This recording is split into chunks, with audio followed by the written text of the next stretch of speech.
information where unknown forces strike the edge of ecology. Hi, it's Monday, July 16, 2012. 2 weeks after Ian Crane spoke in Brighton at the Culture Festival. And I'm at a very, very windy Hoe seafront at Grand Avenue, awaiting the arrival of the Olympic torch in a few minutes. So just a chance to see a bit firsthand of a local connection to what's going on. So you may hear a bit of cheering, and that'll be about it. It'll go past just to see what the atmosphere is like anyway. There's a guy still at Union Jacks walking along. It's been incredibly bad weather. Been following it on the radio earlier today. That's a pastoral word thing, but the whole of southern England's been absolutely grey and rainy for weeks and weeks. So whether that's a sign of weather wars going on, I don't know.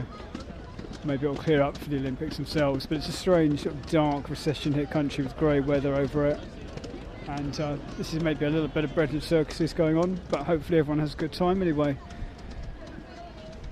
But I'm not sure what time this thing's actually due. I think it's 6:23. I know it was 6 o'clock a little while ago, so probably quite soon.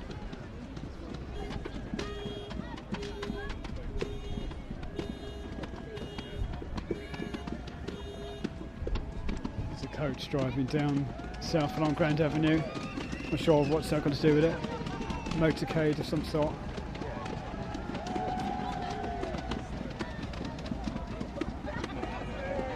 German build. It's Michel Reisson, German tourists maybe.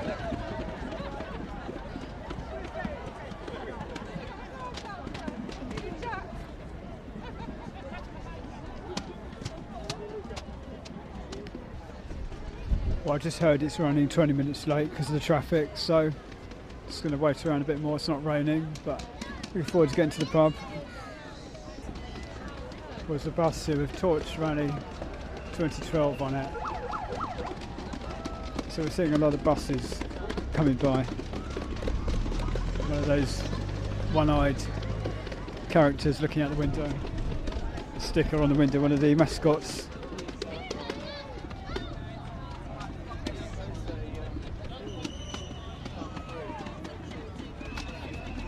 I think something might be coming past soon. It's a police motorbike.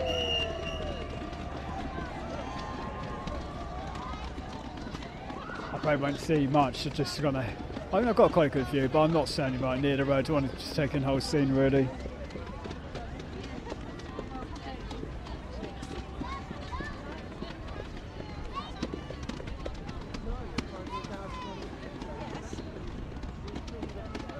If my stereo's working right, it should come from the right channel of this audio, which is north, to the left channel, which is south. So you might be able to tell that when you're listening to it.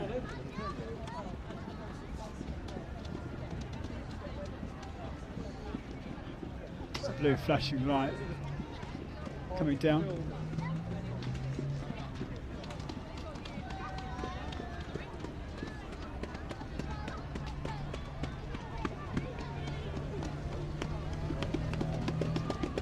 Two motorbikes.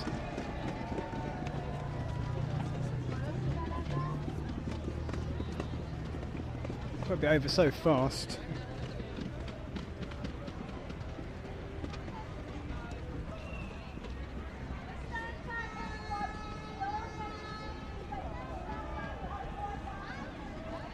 Some megaphone instructions.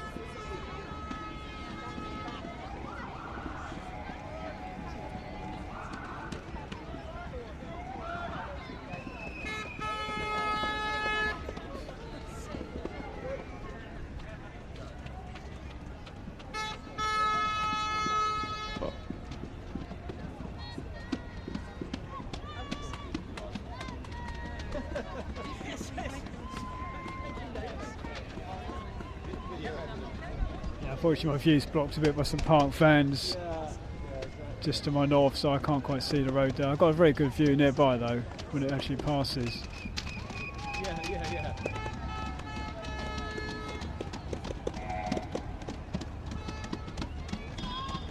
Oh, it's another bike.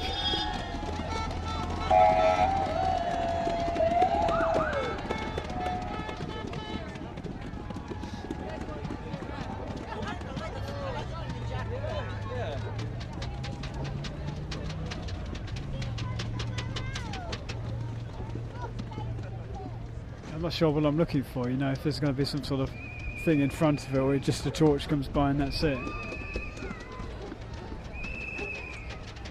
You kind of expect someone to announce it. I think there might be something about to happen. There's a blue light flickering over there to the north. That banging you can hear is people with like Olympic frisbees kind of banging them like tambourines, so it's quite a nice sound effect.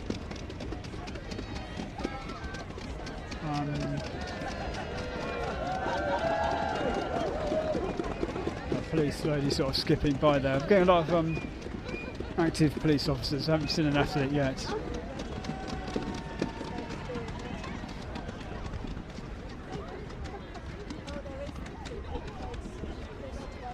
Well, the rain's beginning to blow up a little bit.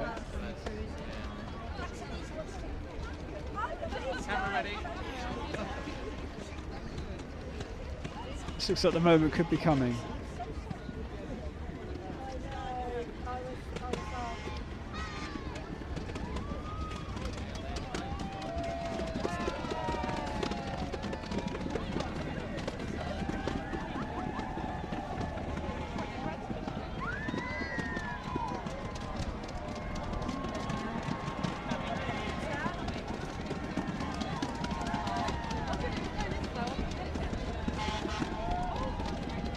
There's a police car going past. A horrible Olympic mascot being waved, a little cuddly toy, and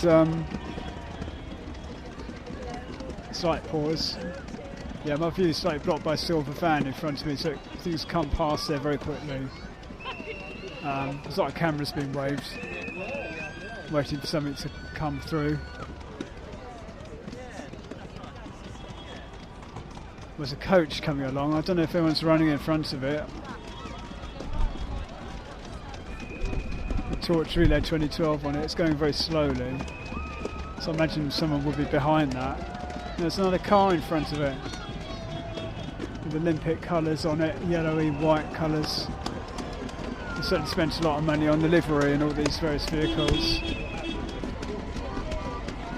Another car. It's like a Kennedy motorcade.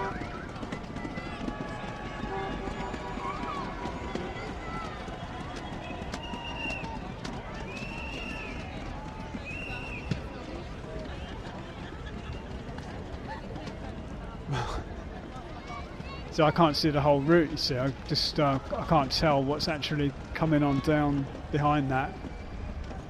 This guy's with the Union Jacks selling them, so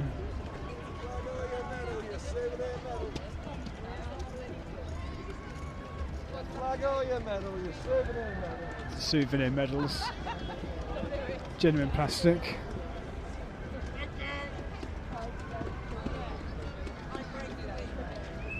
There's a sort of blue lit up thing down there coming along, so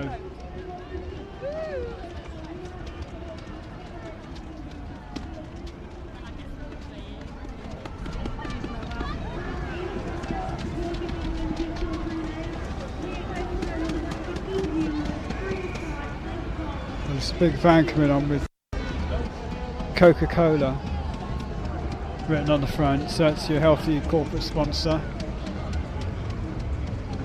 I'm actually outside King's House, which in Brighton is run by the Green Party. It's a HQ of the council, so they shouldn't really like these corporate sponsors, but they are going to be at a reception, a Hove Cricket Ground after this.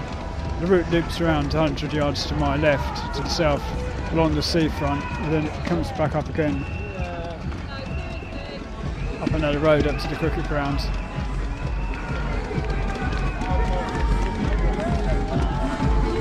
Great Britain, celebrate your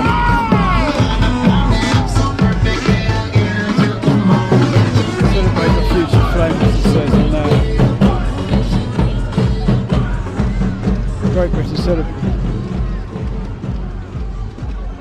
Yeah, that was a Coca-Cola shop, the Great British Celebrator Future Flames, whatever that means. And it's a blue lorry. It's got like a plasma screen, or not plasma, but LED TV on the side. Various sporting images. Cheerleaders on top in blue. You have to move back a bit to sound level's a bit much. It's sponsored by Samsung. Good afternoon, everyone.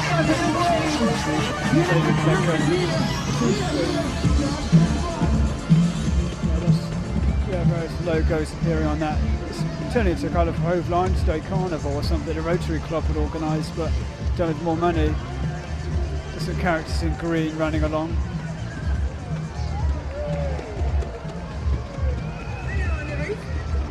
I love waving characters. Some more green waving characters sponsored by Lloyd's TSB.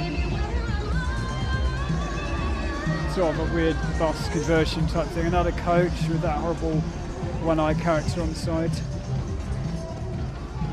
Two police and still no torch, so.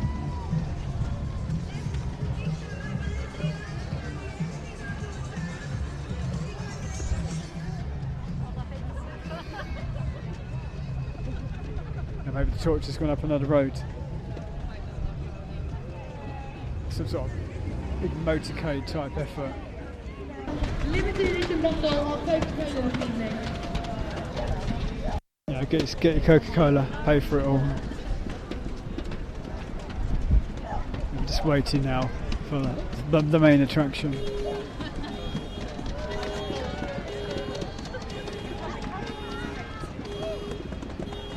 I don't think this alarm has anything to do with the event, it's just something happening nearby.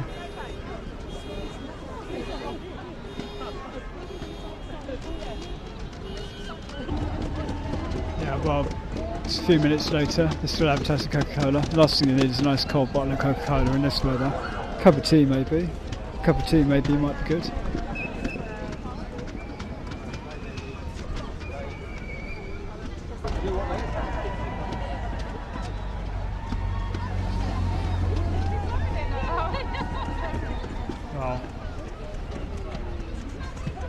I'm not sure how long the pause will be, that's the trouble, I'm still recording, but there's little more to say really.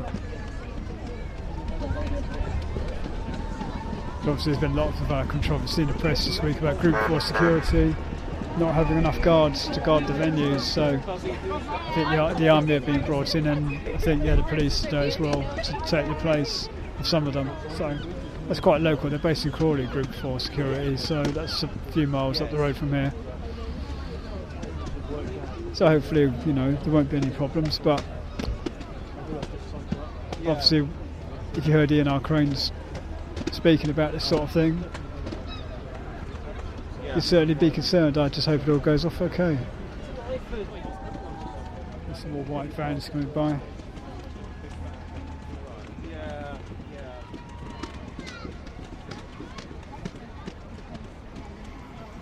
Oh, I think we've got sight of it now. Yeah, there's a blue flashing light back there, and there's more of these Olympic vans. There's loads of them. Who's in these vans, Oh,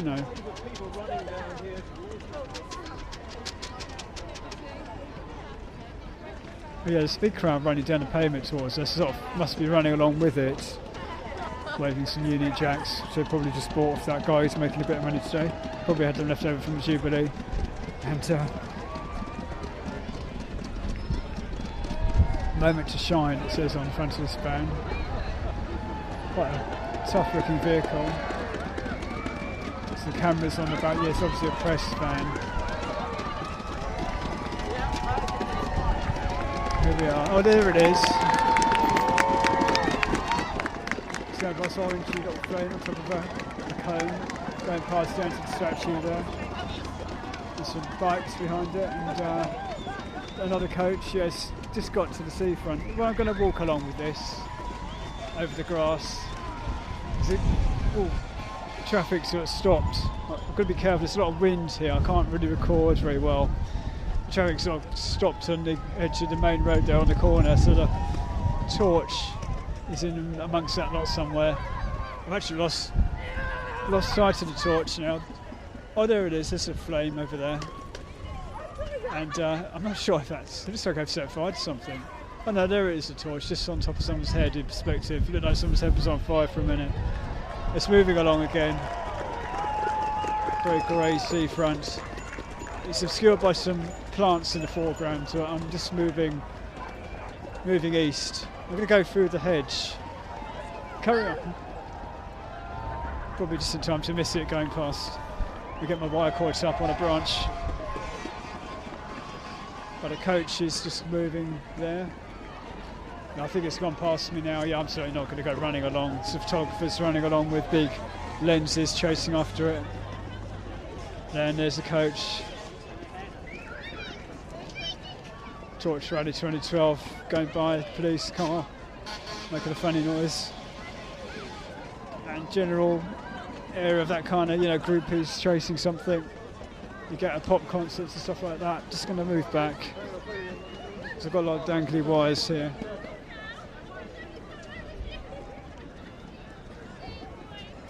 But there you go, that's Olympic torch, Olympic flame in the rain. That's a good name for this.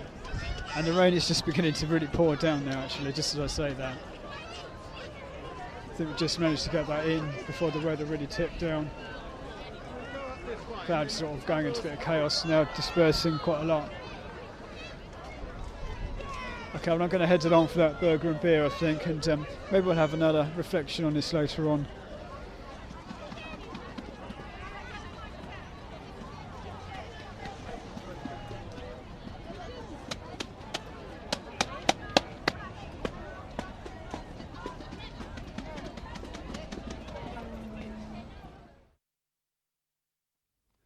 Well, when I got home from all that, this was a message on my answer phone. You have one message one.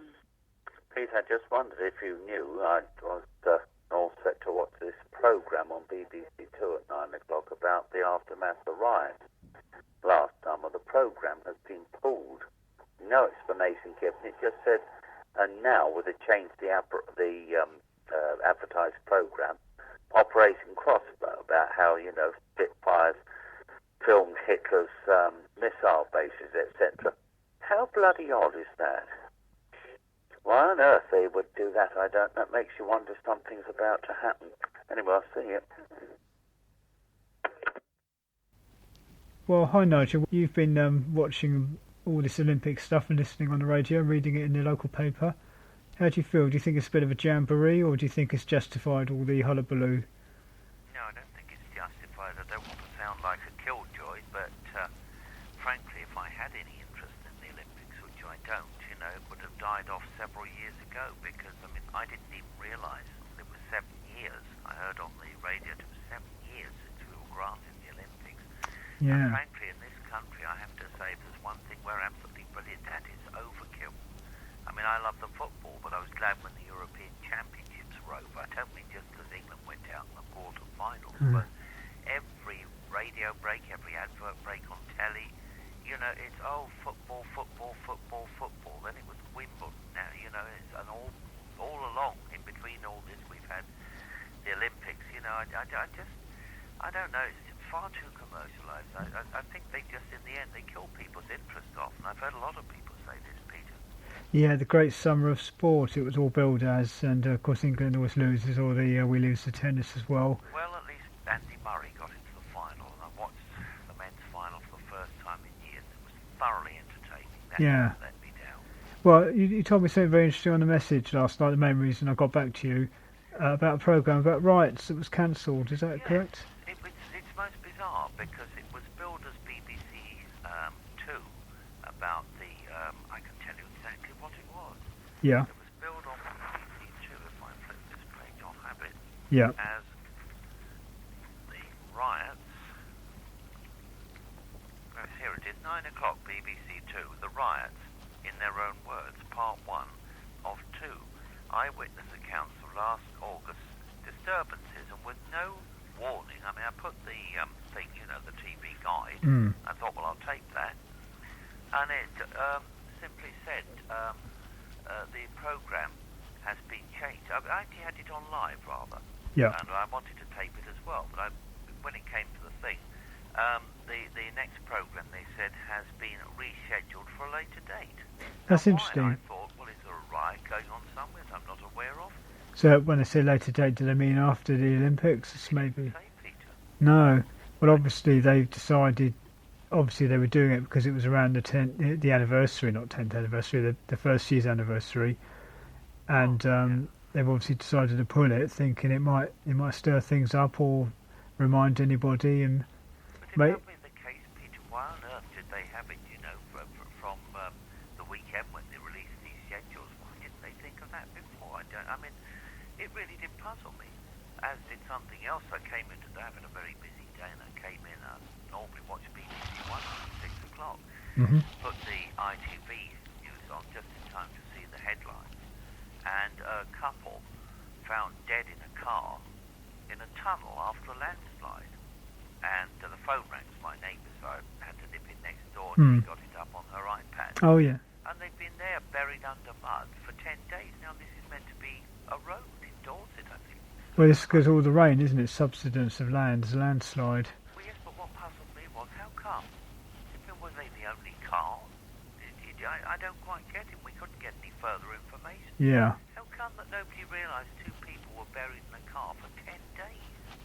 It seems bizarre. It's one of the oddest things I've ever heard. It is, isn't it? Yeah, and when you're hearing all this other stuff about Olympics, it stands out, doesn't it, when you hear something serious? Yes, it does. It jumps out at you. And because well, of course, there's the other angle of all these security guards and stuff in the news about them not turning up or not being enough of them, and the police being brought in and the army. I mean, I don't know what to make of that. I mean, well, one, I'm totally opposed to privatising things. I'm opposed to cutting the numbers of police and the army, particularly with the state of the world at present. I mean, I think it's nothing short of madness, but I just find it incredible to believe these people. I mean, I saw that on the news tonight, a part of it, where the 2 guys from D4S were being interrogated by a parliamentary committee. Now, Keith Vaz was chairing it, Yeah. a Labour MP, and he said, do you think is it 57 million? I think 57 million pounds. Do you feel you're entitled to the 57 million pounds you've had? There was a pause, then, yes. You hesitated before you answered, said he. And I mean, it beggars belief. I mean, if they were having problems recruiting people, Yeah.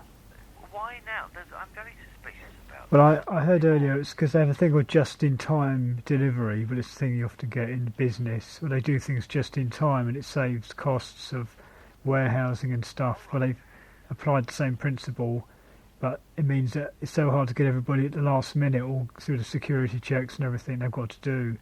So you end up with this silly situation where they just don't have enough to be trained in time. You just can't do it, even if you had all the staff there. You couldn't really train them in time now. But how many years ago, I wonder, I don't know the answer to this, maybe you know, how long ago were G4S awarded that contract? I don't know, but I think it's at least a year ago. So they should really have had been geared up, given that they're in the security business. Well, if you want an honest opinion, Peter, I don't think I'd love to think G4S were the culprits, because they've got an absolutely rotten track record of managing prisons. Whatever they touch seems to turn to dust. They were a notorious Group 4 security, of course. It's what they tried to hide their name, didn't they? Well, exactly. But if you want my honest opinion, I don't think they're the villains of the PC. I think the government intended all along to surround the Olympics with troops. Well, if this was... They're using them as a Yeah. scapegoat, and they're having a star chamber trial, but I reckon that 57 million quid and whatever else they'll have for doing nothing. That's I know it sounds crazy, but I mean, to me, how on earth, it beggars belief, how could this happen? Why? Labour's Harriet Harman was interrogating Theresa May in the Commons yesterday. And she said exactly the same thing. She said it beggars belief. And so it does. So you're saying it beggars belief, therefore maybe we shouldn't believe it? Exactly. Yeah. I don't believe it, Peter. Well, we're putting the bits of the jigsaw together, aren't we? Because it means, if it was deliberate, it means they had an excuse to get more police and army there. But I don't think anyone would begrudge them that. So why do it this way, unless they want to militarise the whole thing? Well, I just don't know. But I mean, I'm highly suspicious. I mean, the fact that they're planning to install, they probably already have installed, I would imagine, surface-to-air missile sites. Yeah, they've already installed them, yeah. And Britain's most powerful, well, they're claiming it's the most powerful warship we have anchored in the Thames, and yet somebody in the pub last night who turned out to be a member of UKIP said actually it's a lie. It's not the most powerful warship we have. That is currently hovering around the Falkland Islands. Well, I don't know how true that is, but put it this way, how on earth would they be able to use missiles, never mind the most powerful warship, in the centre of one of the most densely populated cities on Earth? Well, presume that begs belief for a start. they'd have to fire at something coming in from a long way away, wouldn't they? Like a plane or a missile or something. Probably wouldn't matter where the warship actually was in that sense, unless you're using it as a base of some sort. But these missiles on council flats, I mean, they have been challenged, but it's been thrown out of court. Obviously, it wasn't going to get a fair trial. So they're not allowed to challenge that. The government gets some democracy. Yeah. Well, I guess the decision's been made because it's military. They're not part of the planning law. They just say, well, it's like not a war zone, but they're almost treating it like one where it overrides the normal planning procedure. Normal rules don't apply. No. I think what sort of image is this going to give to the world? I mean, they're obviously going to be following all this. I think it'll render us a laughing stock. And of course, if there is any sort of security problem, even without going into conspiracies about false flag 9/11 type stuff, just even a small demo or a breach or some nutter having a go at something, you're always going to get some incidents. So you get them on a Saturday night in West Street. So, well, exactly. And I mean, I've long been a believer that if you overdo it with the security, I mean, it's like Smash Edo marches in Brighton. Smash Edo marches are small, and I mean, I neither condone nor condemn Smash Edo. I know too little about them. But if I'm able to, I generally, walk around and see what's going on, because I like to see with my own eyes and hear with my own ears exactly what's going on. And frankly, I mean, it's a sledgehammer taken to a walnut. The massive police presence, and I mean, they all look like something out of the RoboCop movie. This isn't British policing, and as far as I'm concerned, that sort of thing stokes up, the other side. It stokes them up to do the same. And the worst thing of the lot, I think, all this overdoing things with security. I mean, I'm sorry, but there are any number of loose cannons and deranged people around, at the moment. No disrespect to anybody, but if I were a terrorist, I'm sure I would feel inclined to say, oh, right, well, you're not going to keep me out with all this. I'd far rather see things done low-key. I mean, whatever happened to our SAS? to what, sorry? SAS, nobody ever knew they were Yeah. there, or the SBS, and they got the job done. The Iranian embassy seized when Maggie Thatcher first came Yeah. to power. Bang, flash, it's all over. No one even knew they were there. I mean, who or what are they trying to do with this? Turn us into a war zone, a militarised country? They couldn't be going about it better if that was their intention. Well, do you remember a few years ago when in Iraq War, I think it was, when they had that tank at Gatwick Airport Yes, I for some forgot reason? that. And it was just a way of showing, look, there's a threat and we want to put something there to sort of scare you a bit.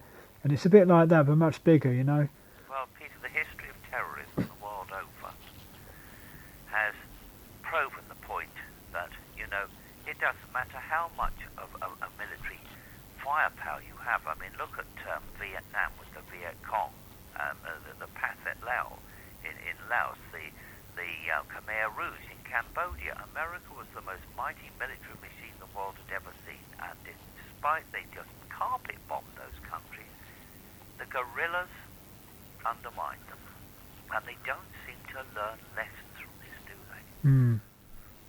Well, to wrap it up here, will you be watching the opening ceremony, which is coming up, obviously, in a few days' time, really? Barely even 2 weeks, not even 2 weeks.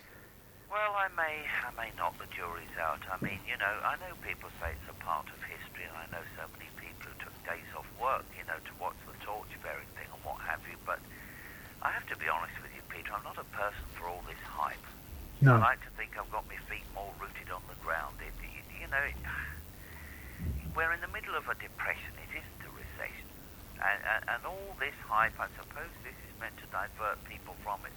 And at the risk of sounding a terrible killjoy, I would have thought that the vast sums of money that they must have been spending on this could surely be put to better use in the current times. I may watch it. It's a historical thing. Then again, I might be so utterly bored with it by then that I'll just go out and have a pint. And it'll be on the TV in the pub. It'll be on the TV in the pub. Not the pub I go in. Oh, well, okay, well, It's a cheers. nice old local. So it's Nigel and Hove there avoiding the Olympic hype. Okay, that's a nice ending.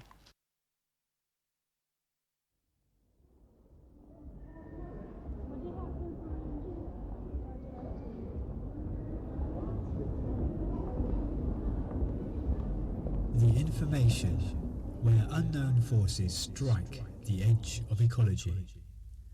Paul Dixon and I started the information magazine in 1997, feeling there was a whole strand of discussion within the areas of ecology and the paranormal which was not being catered for. My involvement in green activism was stimulating, but at times I felt disillusioned by the compromised top-down nature of some campaigns. It would be good to have a neutral place to analyse these concerns. By chance, I also met a group of researchers who were into crop circles and the investigation of the possibly faked nature of the Apollo moon landings. We made this the main feature of issue 1. The information also provided an outlet for contributors marginalised by the mainstream magazines. We didn't care about scruffy manuscripts or no SAE enclosed. One artist illustrated our first issue after being badly burnt in a house fire, while another wrote an article in prison. I felt the Fortean Times had lost much of its edge in pandering to mainstream newsstands, and was keen to keep the small press flavour of the information. We avoided Nessie and falling fish type stories, good though they might be. We had become more concerned by the urgent state of the world's eco-political crisis, and were happy to say it loud and proud, we are conspiracy theorists. Or as we came to prefer, conspiracy researchers, which didn't quite have the same ring. The information ran up to the millennium, with a bumper issue 4 in late 1999. I had always intended it should end there, at the brink of a new century, hoping it might shed a little light on the future.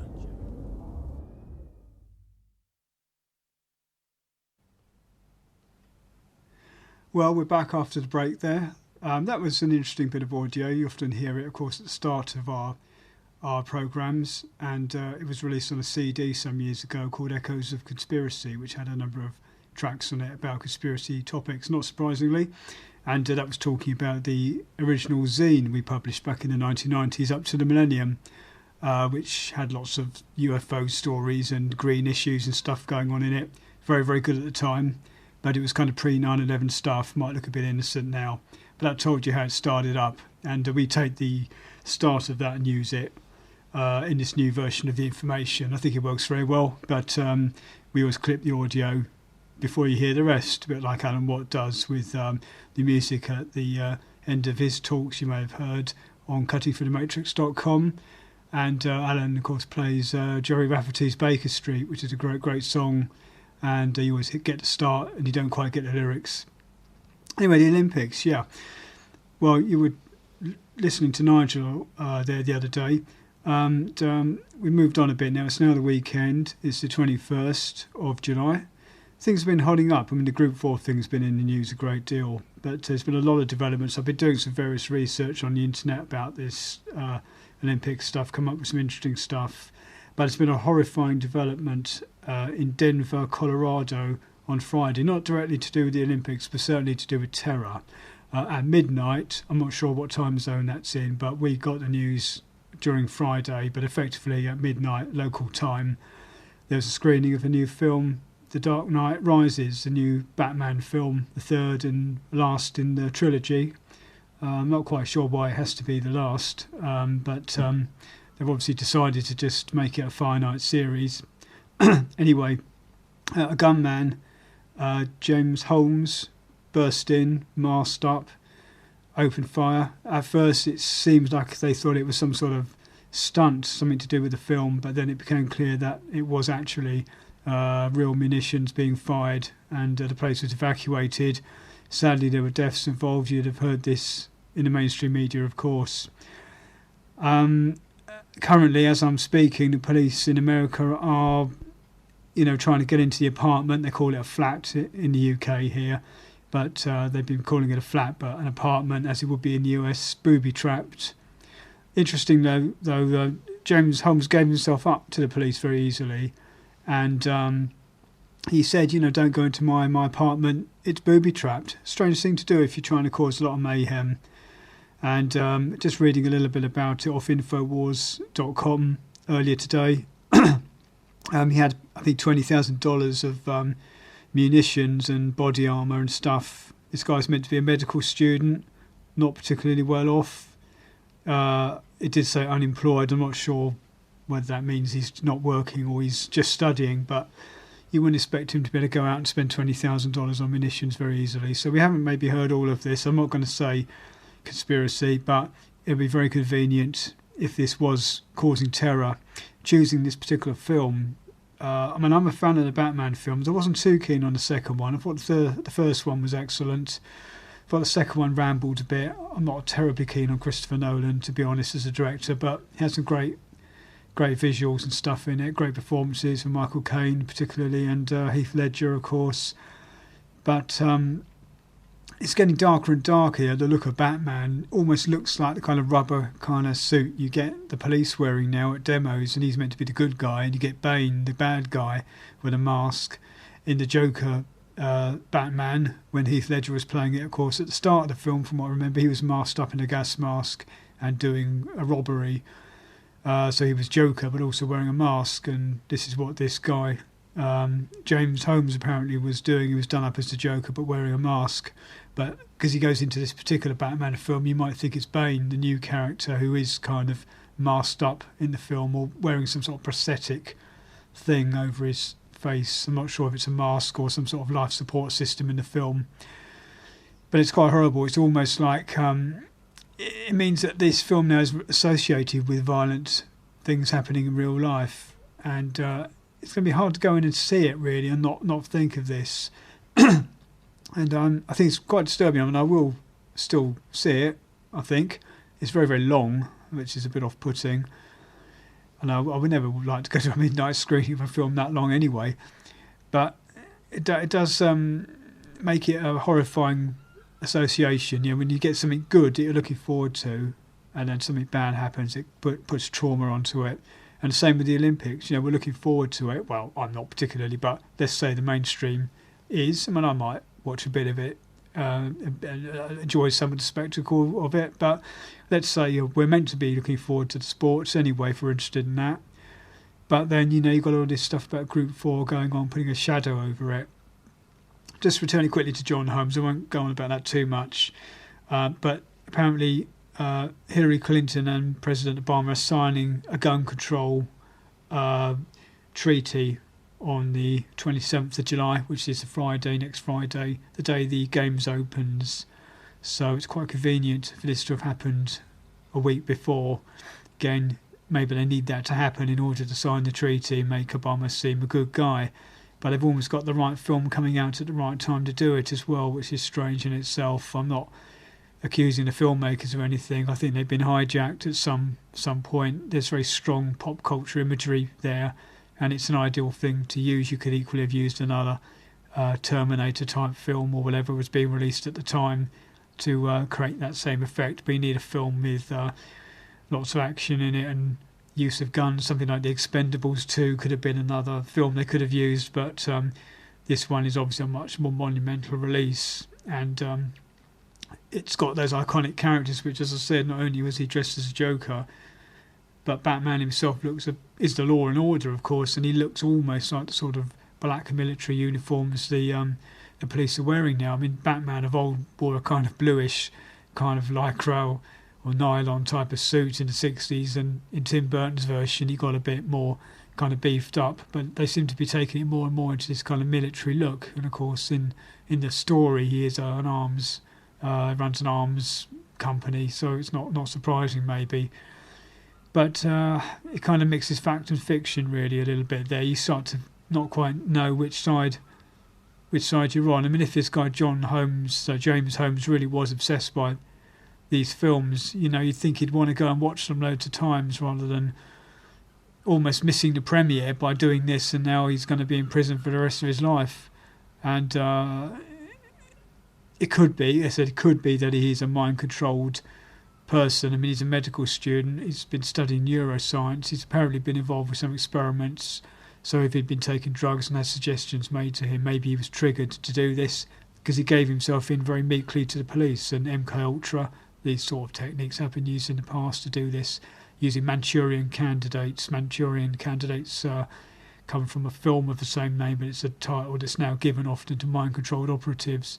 So that could be what's going on here. Don't want to say it's definitely that, but keep an open mind on that one, and certainly wish them well getting into the apartment. Hope there's no further injuries or deaths involved there.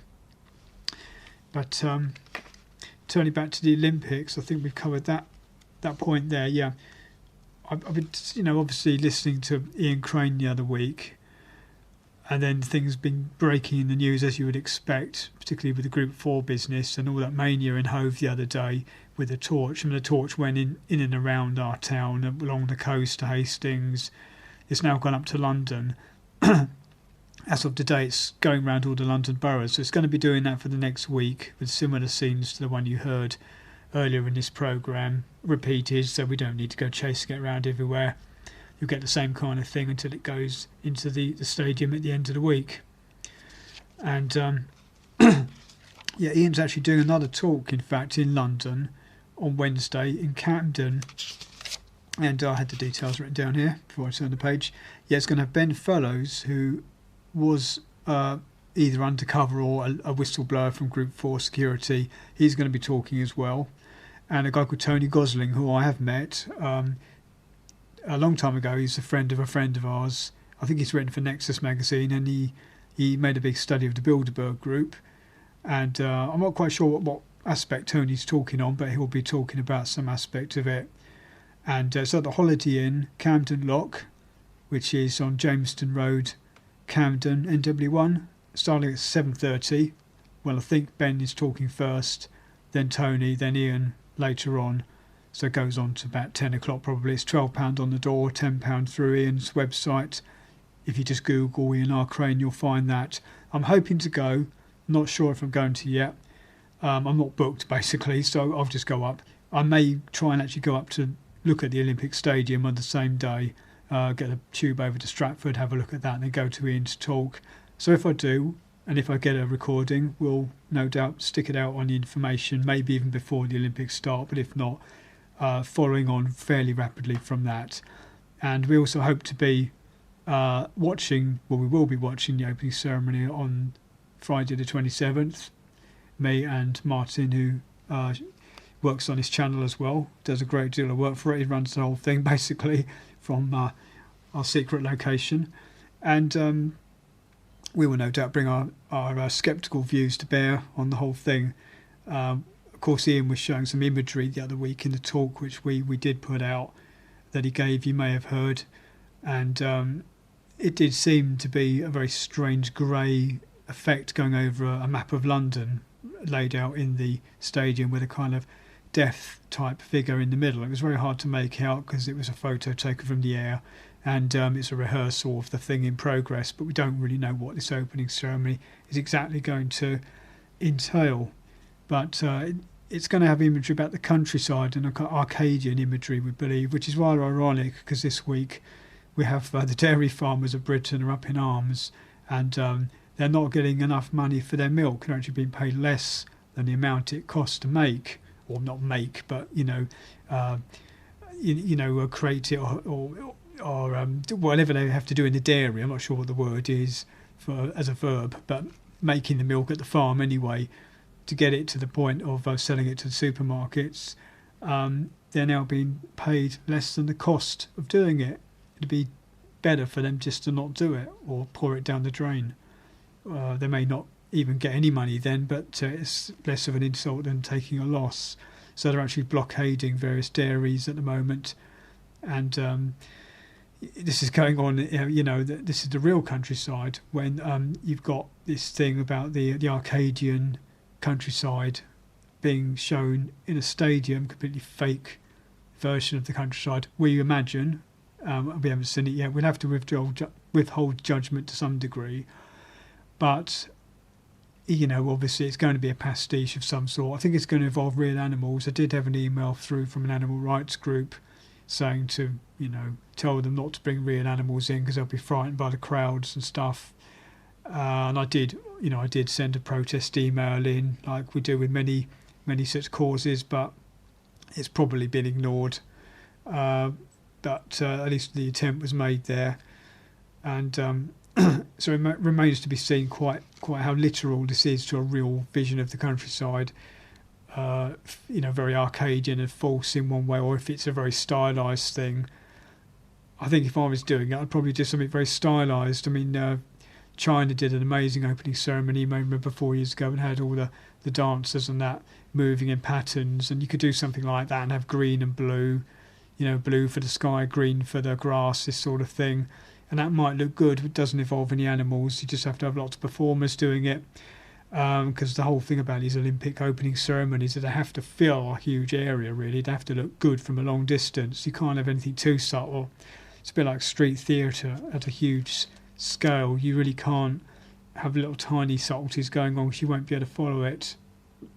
Anyway, looking at some videos on YouTube, I mean, one you may want to look at is Rockefeller Foundation predicts 13,000 to die from bombing during London's 2012 Olympics. That's the full title of the video, kind of says it all. And that's a prediction made in a Rockefeller document. Now, this document isn't really a clairvoyant document. It's just a scenario. They're writing like a kind of science fiction scenario of the future, what the future could be, as if it had happened. So they say in it there could be problems with climate change and stuff in the future, and this could have happened at the Olympics, as if it's a kind of science fiction scenario. Well, that's fine, but it's still a rather strange thing to write, isn't it? Now, this 13,000, how literal do we need to take that? Is that just a figure they plucked out of the air and put in there just to make it sound like a science fiction scenario, because you've got to put some sort of number in? Or could that be an actual number? I was discussing this with somebody this week. It's possible that there's a stadium where you would have that number in the audience, possibly. And that wouldn't be the main stadium because that's going to have a bigger capacity. So unless it's only half full, maybe they attack one of the football venues or one of the smaller places like the Velodrome, possibly, which may have a smaller capacity than the main stadium. So we mustn't only look at the main stadium for anything like this. And, we would condemn any terrorist attack on the Olympics of any kind anyway. But if there was an inside job, because the Rockefellers have written this, if they were kind of designing this as a document to then kind of have the thing actually happen as an inside job, and they put that number in, they may just be writing it in as a random number, but they may have an idea that that's a good amount. It's a lot, but at the same time it's a village. It's like killing a village or killing a council ward in a city. It's big, but even 9/11, it's only 2,000 deaths. It's an apartment block full, or one residential street of deaths. It's in the scale of billions on the planet. It's not that much, horrible though it is, but it's enough to make a hell of a headline. We're looking a little bit into the logo, the strange 2012 logo, which it is alleged can be rearranged to look like the word Zion. Well, it can be. It takes a little bit of imagination to see it. It is true, it does do that. It resembles those tangram, little bits of plastic you get in Christmas crackers sometimes, where you can move them around and get a cat or a fish or whatever, and you get these pictures that sort of half look like something, and it does look like Zion. The dot is a bit of a question mark, you could say, because it's a square in the middle, and you have to move that off the 2 to put it over the I to make that look like an I. And you may wonder, well, why does a capital I need to have a dot over it? Why did they bother to put that square in? That's the only problem I got with that one, because the 2 makes an N anyway, and it still looks like a 2. It doesn't actually need that square on it to look like a 2. So if the square goes over the I, it has been suggested by a video I was watching, a guy called Philip Bree, who's a lawyer, and he was talking on YouTube, and he suggested that the square did represent the square mile. And also the word Zion, again, I would have to look into this a lot more, but if it's written S-I-O-N, I think in lowercase there's a French-style accent going up on the I. So that could be what that is. It could be the accent over the I, but I don't know whether that spelling exists, if it's spelt with a Z or a Z, as they say in the States. And again, if it's all in capital letters, I don't believe you need an accent anyway on it. So it's a little bit questionable, but it does say that, certainly, if you rearrange it. So make of that what you will. Another point is that the rings represent, according to Philip Bree, the 5-pointed pentagram, because there's 5 rings, and the colours of them represent the different directions.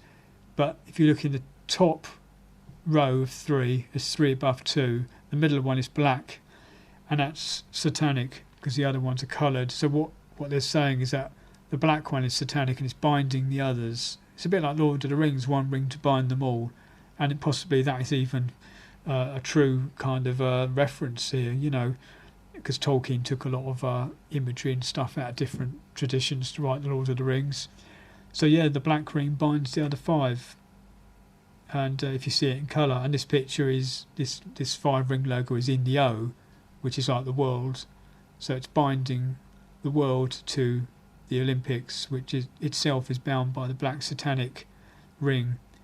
The logo is designed at great expense, thousands and thousands of pounds. I haven't got the exact figure here, by I think a guy called Wally Owens at Wolf Olin's graphic design company, under great secrecy, and revealed in 2007.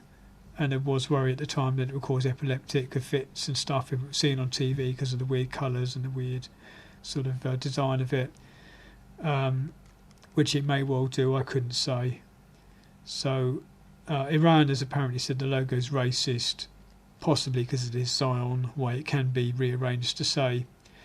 So there's definitely a reference or two there.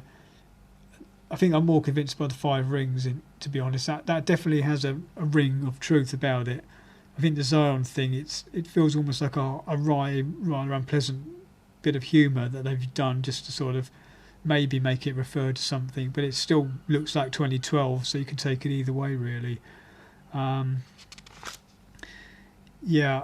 Obviously John Tapsell and Toy Newton were talking at the Occulture Festival the other week after Ian R. Crane, and I went along to that and recorded it at the time, and they're very interesting about the esoteric symbols in London. So you've got the Olympics going on in East London.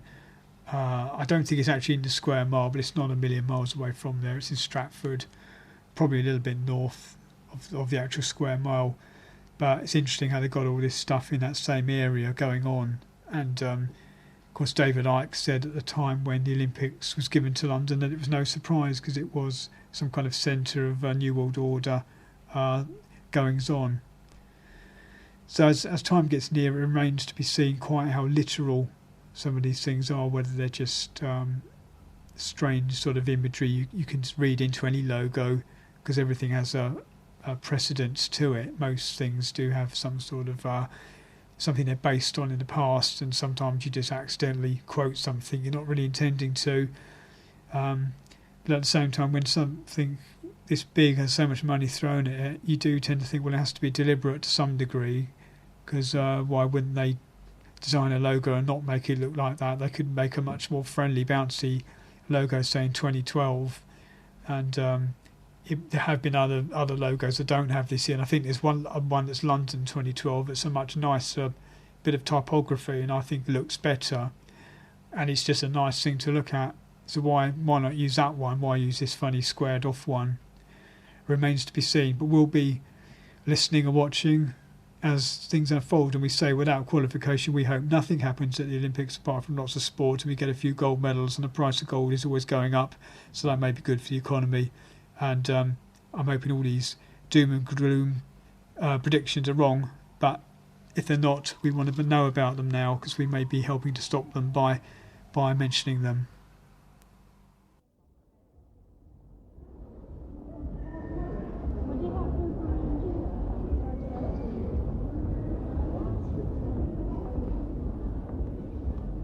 The information where unknown forces strike the edge of ecology.